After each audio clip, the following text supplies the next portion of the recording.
Capital TV और मैं हूं आपके साथ वक्ता। खबरों की खबर में आपका स्वागत है। खबरों की खबर में आज बात करेंगे पश्चिम बंगाल के बीरभूम में हुए हिंसा की। आखिर इस घटना का पूरा और असली गुनहगार कौन है, उसे कौन और क्यों बचा रहा है, उसका पश्चिम बंगाल की मुख्यमंत्री ममता बनर्जी और टीएमसी से क्या संबंध है और है भी कि नहीं।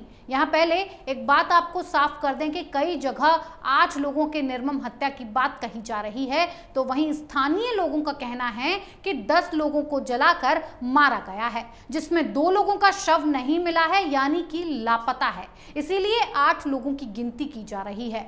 अब आते हैं रिपोर्ट पर। पश्चिम बंगाल के बीरभूम में पीड़ित के अनुसार 10 और पुलिस प्रशासन के अनुसार 8 लोगों की निर्मम हत्या के बाद अब पूरा देश ममता सरकार से सवाल कर रहा है।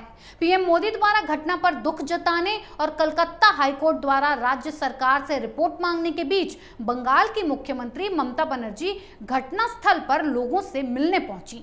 लेकिन वहां जो स्थिति बनी वो देखकर और सुनकर आपकी रूह कांप जाएगी। जब ममता बनर्जी वहां पहुंची तो पीड़ित परिवार के सदस्य पहले तो भड़क गए कि घटना के 2 दिन बाद वो आई हैं, क्यों।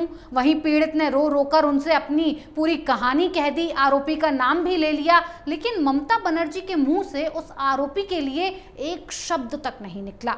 उन्होंने सिर्फ मुआवजे का ऐलान किया और कहा कि इंसाफ मिलेगा, लेकिन कब ये नहीं बताया। मुआवजे के तौर पर पीड़ित परिवार के सदस्यों को 5-5 लाख रुपए मिलेंगे, लेकिन यहाँ सवाल है कि क्या ये जले पर मरहम है या फिर जले पर नमक, क्योंकि ममता और उनकी पार्टी समर्थकों पर ही इस पूरी हत्या का अंजाम देने का इल्जाम है। वहीं राज्य पुलिस पर सही समय पर मदद न करने के आरोप भी लग रहे हैं। अब यहाँ क्या हुआ वो आपको बताते हैं।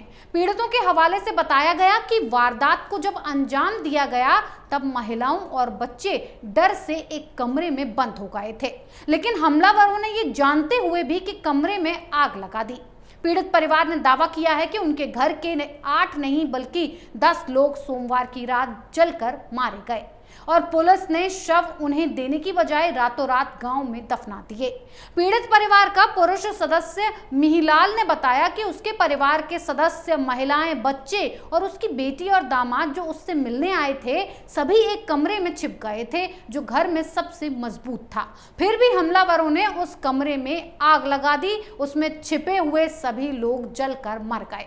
मेरा परिवार खत्म हो गया है, केवल राख रह गई है। मैं बात करने की भी स्थिति में नहीं हूँ। मिहिलाल के मुताबिक जलाकर मारे गए लोगों में उनकी पत्नी रोशनारा बीबी और उनकी 8 साल की बेटी, उनकी अम्मी नूर नेहर बीबी, बहन रूपाली बीबी, भाई की बीवी जहनारा बीबी, उनकी बेटी मारिजाना और उनके दामाद काजी सजीदुर रहमान थे। मिहिलाल की छोटी बेटी 5वीं क्लास की छात्रा थी, जबकि बड़ी बेटी मारिजाना का निकाह अभी हाल ही में हुआ था। वो बीरभूम के ननौर में रहती थी और सोमवार को अपने मायके, पिता और परिवार से मिलने आई थी। इस घटना में मिहिलाल के बेटी और दामाद को भी जलाकर मार दिया गया। मिहिलाल के समधी यानी उसकी बेटी के ससुर कहते हैं, काजी नुरुल जमाल कहते हैं कि सजीदुर और मारिजाना ने सोमवार को बताया था कि वो लोग पहुंच गए हैं। रात में उनके बेटे ने अपने दोस्त को फोन किया और कहा कि यहाँ कुछ ठीक नहीं है, वो पुलिस को फोन करे। इसके बाद हमने अपने बेटे से संपर्क करने का प्रयास किया पर बात नहीं हुई। सुबह पता चला कि वो मर गए। मैं बस दोषियों को फांसी देने की मांग करता हूं। आपको बता दें कि बीरभूम के बटगुई गांव में घटनास्थल से बरामद सारे शव बुरी तरह से जल चुके हैं। अगर किसी शव की शिनाख्त हो सकी है तो वो मीना बीबी का है। मिहिलाल से जब इस संबंध में पूछा गया तो उन्होंने कहा, मीना बीबी दूर के रिश्तेदार फातिक शेख की पत्नी हैं। वो अपने 2 पोतों के साथ बगल में घर में रहती हैं। उनके पोतों की उम्र 4 और 6 साल थी। मीना ने अस्पताल में ही दम तोड़ दिया, लेकिन बच्चों का कोई पता नहीं चला। वो कहाँ गए या उनके शरीर कहाँ गए। अब यहाँ पर जरा ठहरिए और एक बात समझ लीजिए कि 8 शव तो मिल गए जिन्हें ममता बनर्जी की पुलिस गिनकर बता रही है, लेकिन उन 2 बच्चों का कोई पता ठिकाना नहीं है और उन्हें पुलिस नहीं गिन रही है, ना ही उनका पता लगा रही है कि आखिर वो गए तो गए कहाँ, और आंकड़ों का खेल खेल रही है। पीड़ित मिहिलाल शेख जो अब डर के कारण घर से दूर रह रहे हैं, उन्होंने पूरी घटना को याद करते हुए कहा कि हमलावरों ने पहले उनके घर पर हमला किया, उस समय घर के बाहर ही थे वो। जब सोमवार सुबह आवाज आई कि उप प्रधान शेख को मार दिया गया तो वो कहते हैं हर कोई घबरा गया। फिर हमें गांव में बमबारी के बारे में पता चला। सारे लोग कमरे में छुप गए। बम घर के पास आकर गिरा, इसीलिए मैं और मेरा भाई बनीरुल घर के अंदर नहीं जा पाए। हमलावरों ने घर तोड़ा, फिर कमरे को निशाना बनाया। हमने उन्हें गेट तोड़ने की कोशिश करते देखा। हमें चीखें सुनाई दी, फिर हमें आग दिखी। मुझे लगता है कि पहले मेरे परिजनों को मारा पीटा गया, उसके बाद उन्हें जलाकर मौत के घाट उतार दिया गया। वहीं उप प्रधान की हत्या के आरोप पर मिहिलाल शेख और उनके भाई ने साफ कहा कि वो और उनका परिवार टीएमसी का समर्थक है। वे ऐसा करने की सोच भी नहीं सकते। उप प्रधान शेख टीएमसी के ही नेता थे, भला उन पर वो हमला क्यों करेंगे। अब यहाँ उस तरफ चलते हैं कि आखिर मिहिलाल को इतना बड़ा जख्म देने वाला कौन है, इस घटना का मुख्य आरोपी कौन है। तो मिहिलाल के मुताबिक टीएमसी ब्लॉक प्रमुख अनारुल हुसैन ने इस पूरी घटना की साजिश रची थी, जो टीएमसी का नेता है और इस इलाके में उसकी अच्छी खासी पकड़ है, जिसने चुनावों में सीधे तौर पर ममता बनर्जी की पार्टी टीएमसी को फायदा पहुंचाया था। वहीं पीड़ित मिहिलाल और उसके भाई ने पुलिस पर आरोप लगाया कि उनके परिजनों के शव को दफनाने से पहले एक बार बात भी नहीं की गई, न तो उन्हें कुछ बताया गया और न ही दिखाया गया। शव के नाम पर तो सिर्फ राख बची थी, जिसे पुलिस ने दफना दिया। वहीं इस घटना के बाद पोस्टमार्टम रिपोर्ट में जो खुलासा हुआ है, वो रिपोर्ट और मिहिलाल की बात दोनों मिल रही हैं, दोनों मेल खा रही हैं। पोस्टमार्टम रिपोर्ट के अनुसार जिंदा जलाए गए लोगों को जलाने से पहले बुरी तरह से प्रताड़ित किया गया था, उनके साथ मारपीट की गई थी। 2 बच्चों और 3 महिलाओं सहित कुल 8 शवों के पोस्टमार्टम रिपोर्ट में इस बात का खुलासा हुआ है। फॉरेंसिक विशेषज्ञों ने अपनी जांच रिपोर्ट में कहा कि घरों में मिले शवों के परीक्षण में पता चला है कि पीड़ितों को पहले बुरी तरह पीटा गया था, उसके बाद उन्हें जिंदा जला दिया गया, जो बात मिहिलाल भी कह रहा है। अब जरा ध्यान देते हैं टीएमसी के नेताओं के बयान पर।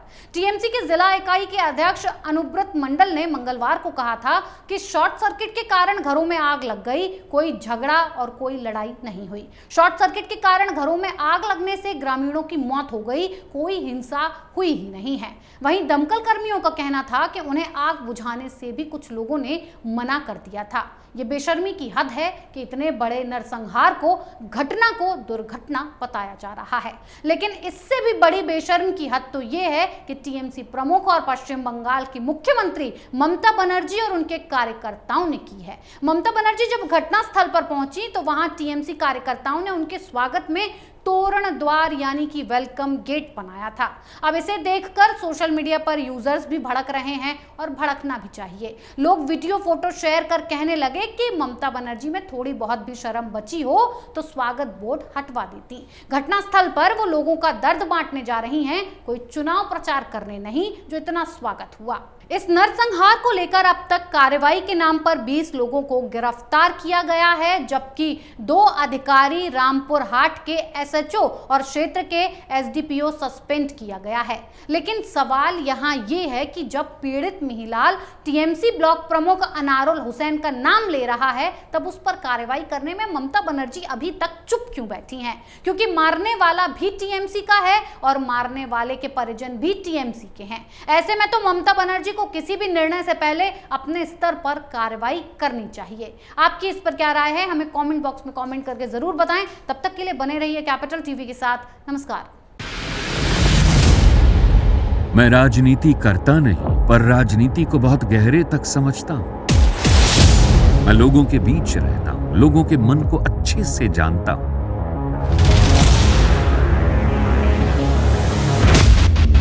पब्लिक और पॉलिटिक्स की हर नब्ज को खूब पहचानता हूं।